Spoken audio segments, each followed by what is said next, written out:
virus. Nah kalau sekarang Adamnya sama anak-anak gue, pokoknya semuanya keluarga itu udah pada meninggal. Nah yang datang ke kampung kita itu keponakan yang dimainkan sama siapa namanya? Bukan. Oh, Haris. Rizky Bilar. Rizky Bilar. Rizky Bilar itu jadi keponakan gue. Dateng dah. Jadi supaya bisa ada sambungannya dari episode JWB sebelumnya ke JWB kedua. Jadi ada gua gitu supaya bisa nyambung lah. Terus gimana sih Lawa beradu acting dengan Rizky Bilar, Pak? Kalau lu kan lebih senior. Sempat ada kendala nggak sih Kak beradu acting dengan yang juniornya ini? Enggak juga sih, biasa aja ya, karena kan kebetulan kalau yang namanya Ratih, maksudnya peran yang sudah gue bawa ini itu memang sudah ya terpantek seperti itulah orangnya gitu loh. Justru mungkin mereka yang mesti menyesuaikan gitu sama kita, karena kan kita sudah punya perannya masing-masing. Kayak Mati, terus ya pokoknya komedian-komedian itu kan pada masuk lagi tuh, kayak Bang Bopak segala macam kan itu kan pada masuk lagi. Ya saling menyesuaikan diri sih sebenarnya sih. Kalau kita yang pemain-pemain lamanya ya kayak gini aja gitu perannya. Nah mereka yang pemeran-pemeran baru yang masuk sebagai karakter baru kan gitu. Ada perubahan karakter nggak di JWB 1 sama JWB 2? Kalau sebagai Rati nggak ada perbedaan, sama sekali nggak ada perbedaan. Cuman ya gitu adiknya berubah. Adiknya kan ya dari dulu tuh banyak gitu gonta ganti. Nah yang sekarang berubah, namanya Mayang. Terus dia punya kekuatan bukan kekuatan sih, jadi dia itu ceritanya sebagai perias, tapi harus ada kayak ritual-ritual kalau mau ngerias. Itu ceritanya turun temurun dari keluarga kita, jadi suka mengalami hal-hal mistis juga yang kayak gitulah. Tapi beradu acting sama Bilar apa sih satu scene-nya gimana ceritanya?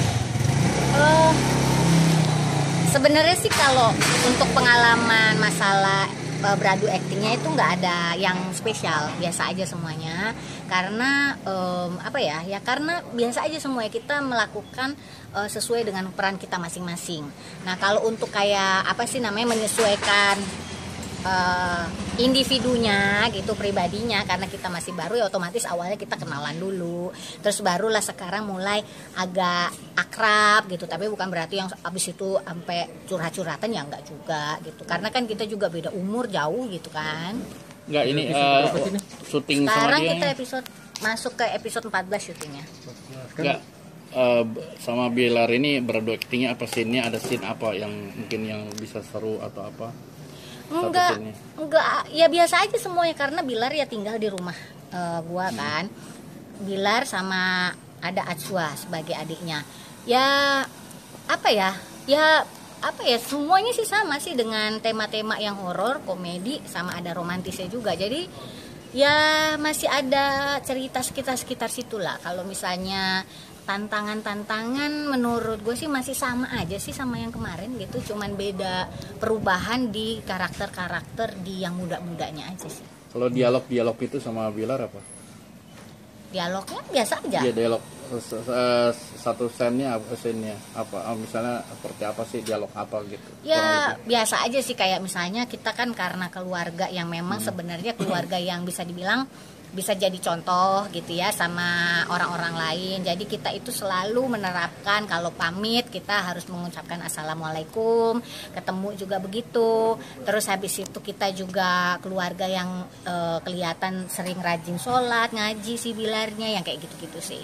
Kak, main sama yang muda-muda, berasa punya jadi jiwa muda juga nggak sih Kak? Oh pastinya lah, untuk teman-teman yang bisa ketemu gitu ya, satu profesi sebagai entertainer, kita bisa kerjasama bareng di judul-judul yang baru kayak gini ya. Kita sebagai senior nggak perlu juga ngerasa kita inilah jauh lebih jago dari kalian, nggak juga kan. Kita punya rezeki masing-masing ya, kita harus bisa kerjasama. Justru dengan kerjasama itu bisa menghasilkan sesuatu yang bagus. Kalau masalah ketemu sama yang muda-muda di lokasi, pastilah kita seneng, happy gitu ya. Tapi kan yang penting kerjasamanya sih sebenarnya. Ada nggak Bilar konsultasi soal acting gitu ke Tessa nih? Karena kan dia dilihat lebih senior lah ya di dunia entertainment. Enggak sih, kalau Bilar semua tuh ada trio gesrek kan, ada Haris Friza, ada juga Adi Sky, semua sih nggak ada yang apa sih namanya ya, konsultasi kayak gitu nggak ada, karena kebetulan mungkin mereka sudah merasa punya karakter masing-masing. Dan kita sebagai orang luar, saya juga sebagai orang yang istilahnya baru lah dalam kehidupan mereka juga kan nggak bisa protes. Mungkin memang actingnya mereka begitu, yang itulah yang bisa diterima sama station kayak gitu loh.